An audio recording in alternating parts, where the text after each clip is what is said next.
Beastman's back to his roots. You should look at the new Mattel Master Universe Origins, Lords of Power, Beastman, Savage Henchman.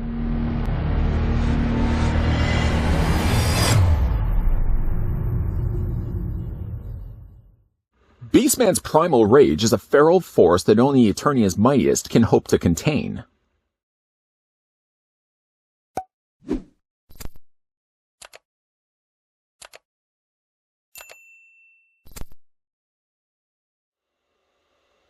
Before we look at LOP, yeah, you know me, the first thing we're going to do, that was terrible. The first thing we're going to do, of course, being that this is the second Beastman that we've gotten in the Master Universe Origins line, we're going to bring in the original Beastman so you can see the difference between the two.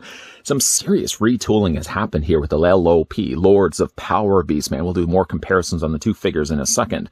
Beastman also is the second time that we've got an LOP figure from Mattel, the other one being Merman. And again, we can have a look at him as well. And even though technically she wasn't part of the LOP line, we can bring in also the variant of Evil Lyn, who had the lighter colors, more familiar to the 2000X series Evil Lyn.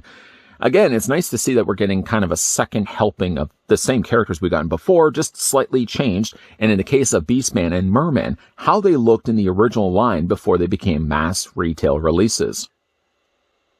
LOP Beastman is a bit skimp on accessories. Other than the harness piece I've already taken the time to put onto his torso, the only other thing he comes included with happens to be the same comic that came packed with both Stinkor and Webstore, entitled, once again, in case you missed it the last two times, Rock and a Hard Place. Rock and a Hard Place. I'm not going to spend a lot of time going through the panels, flipping through the pages, and yet I always end up doing that anyways. I just want to quickly point out, though, just the great looking artwork on the inside here. I love the look of that Skeletor. And actually, Webster actually looks pretty good, too. You really think dropping a mountain on He-Man will stop him? This isn't one of your bonehead ideas, Skeletor. Look. Hilarity, I'm sure, will ensue. Nice looking mini comics. They're not overly long, so if you are somebody that doesn't like sitting down to read something, I mean, you'll be happy to know it's only like, what? It's like 4 pages. 1, 2, 3, 4. So, I mean, I'm sure you can easily digest that. And of course, advertised on the back, all 6 figures that make up this wave. We still have to look at the Eternian Goddess. Looking forward to that one. So we'll put the comic out of the way. And like I said, the only other thing that he came included with was the harness that I've already taken time and strapped onto his body. Is that the sound a strap actually makes? Anyways. Picking the figure up and quickly showing you what that harness piece looks like. This shoulder piece had to go on top of the figure, and what I ended up doing, flipping around to the back, you have to strap it in on both sides, and they meet in the middle and connect the tabbing point. These tabs never stay in place. I'm sorry. Whether they're based on the original vintage toy or not, these never seem... I'm sure I've picked up dozens and dozens of times those Master of the Universe Origins figures off my shelf and had to go back and usually always have to push these back in. So far, knock on wood, LOP Beastman doesn't have that problem, but I'm sure it's going to happen sooner or later. I'm going to have to start tabbing, just popping that back into place. Isn't that just really frustrating? Anyways, though, you can clearly see, like, that harness isn't going to be going anywhere. It's strapped on both sides, and sadly, it is really warped there on the top of it. That's the way it came out of the packaging. I might just end up taking this off, heating it with hot water, and seeing if I can bend it back into place, because it really should be kind of more like this. And a lot less like this. The belt was already something that was attached to the figure, so I didn't have to worry about that. These gauntlets that were on the sides of his forearms were already sculpted to the figure's arms, so you don't have to worry about those either. I wish he could have included some other accessory, though, bringing back in the original Beastman. You'll remember he came included with a whip that looked like a coffee kettle. And you can definitely see the difference between the two. And the whole idea with the Lords of Power was that these were the original prototype figures that were being advertised before they were released retail-wise. Now, the figures all look like this, or this is certainly what Beastman looked like. And the title of the line was called Lords of Power, which they end up ultimately changing because they felt it was too religious. And then the name, of course, Master Universe was introduced, and the name stuck since. Now, Beastman, between the Lords of Power initial concepts and what we eventually got as retail release, there were some drastic changes made. Merman also saw drastic changes, whereas almost I feel like Merman from the Lords of Power was a better looking figure when the prototype first hit. I feel like almost the opposite when it came for Beastman. There's things that I like about this Beastman, but it's so far removed from what we eventually got as Beastman that I like the more retail release that we eventually got afterwards. I just love the look of this Beastman. I mean, again, there's some interesting points made to this Beastman. He kind of comes across more like a gorilla.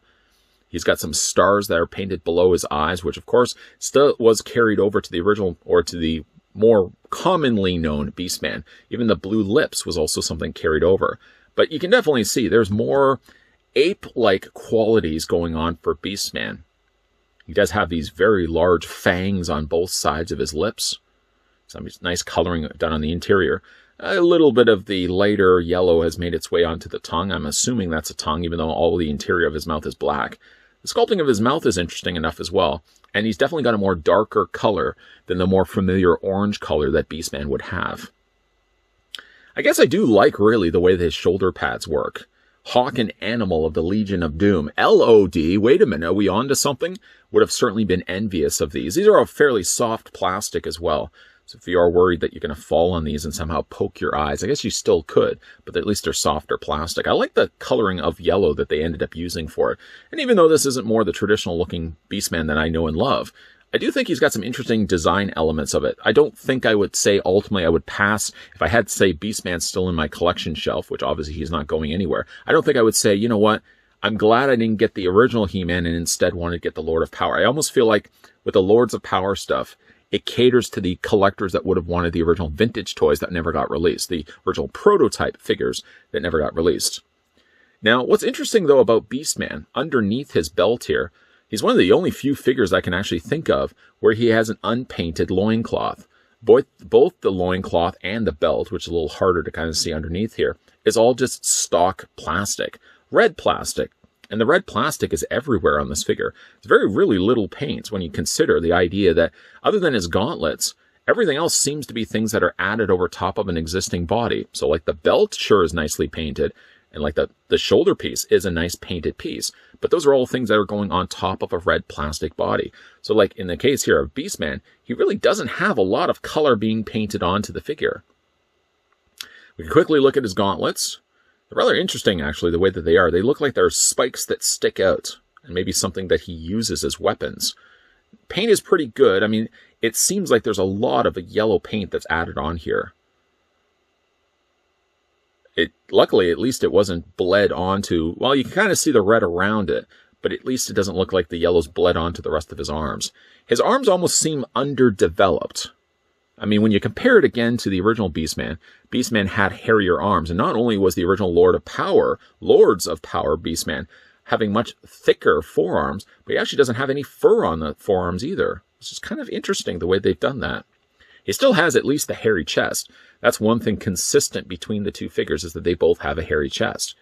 But I'm really surprised to see how much bigger his arms are than the one we would normally know as this being the Beastman right here. And of course, this one does have the shoulder pieces, which this one does not have here.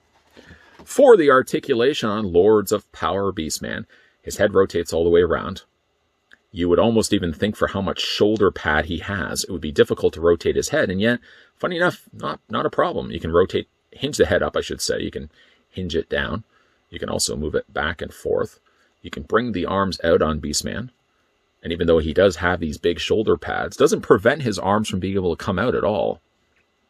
Yes, you can bring the arms sure forward, and yes, back. You can bend at the elbows, still rotate the forearm. You can rotate the hand, even though it's a little harder to kind of get things in there because the gauntlet spikes, I'm just going to assume that their spikes are sticking out like this, especially with his thumb, his hitchhiker thumb. You kind of have to get it underneath that. Now, he does have a waist swivel, even though he does have a belt that covers over that. The legs split out.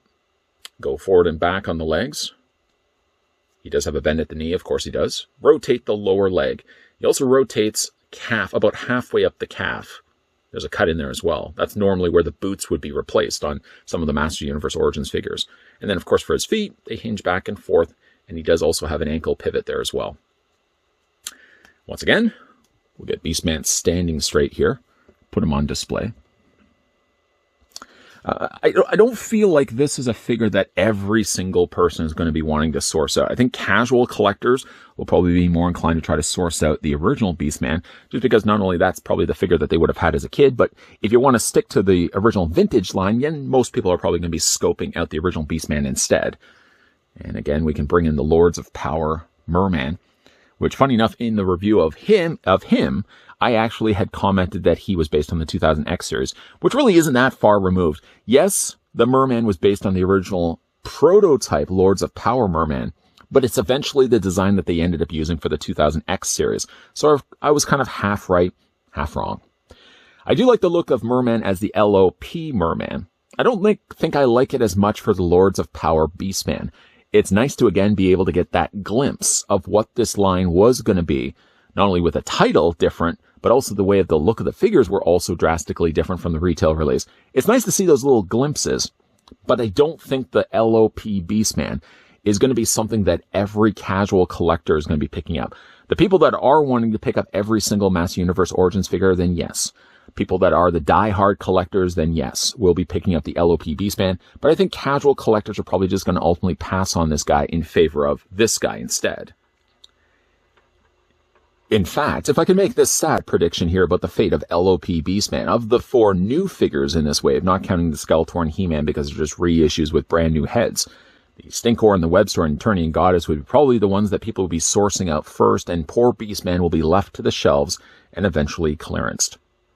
Credit should at least be given, though, to Mattel for giving us a glimpse of what Beastman would have looked like as part of the Lords of Power line. Of course, before they dropped that line name because they deemed it too religious and instead changed it to more commonly known as Masters of the Universe.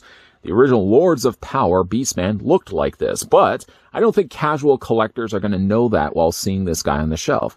They're going to pick it up, look at it, and either think, this isn't the Beastman I had as a kid, or I already know what Beastman looks like, and it's not this, and probably put it back on the shelf in favor of trying to look for that original Beastman that we got in an earlier wave. Again, I appreciate the fact that Mattel would have given us Lords of Power, both Merman and Beastman, and funny enough, even though I think Merman is the better of the 2 LOP figures, I think he actually took a downgrade turn when it came to his retail release, where it came across more like a cat than he did that more familiar Merman look.